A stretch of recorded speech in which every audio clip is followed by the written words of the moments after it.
दिव्यानुमा महोत्सव 4-in-1 अगरबाती 4 different फ्रैगरेंस। तो এই ধূপকাঠিটা লঞ্চ করেছে এবং খুব সুন্দর গন্ধ, এবং এই ধূপকাঠিটা জ্বালালে মনে হচ্ছে যেন মানে ভক্তি ফিরে আসছে। তো এটা কালকে আমি নিয়ে এসেছি, তো অপূর্ব গন্ধ, ঘরটা মানে পুরো ভক্তিপূর্ণ হয়ে যায় ঠাকুরের সামনে। তো দারুণ গন্ধ।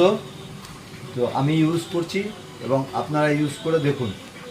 এতদিন ধরে যে ভাবছিলাম যে ঠিক খুব সুন্দর গন্ধ ঠিক মতো আসছে না, তো 3-in-1 ওটা ভালো, তো এটা সবার থেকে ভালো এবং খুব সাশ্রয়কারী। 200 গ্রাম, এটা সম্পূর্ণ 200 গ্রামের প্যাকেট এবং প্রচুর কাঠি আছে, তো এটা লাভদায়কও হবে। এবং এটা 80 টাকা দাম আমাদের এসপি প্রাইস, আর 100 টাকা এমআরপি। তো দারুণ দারুণ ধূপকাঠি, এবং জ্বালালে মনে হচ্ছে যেন ঘরের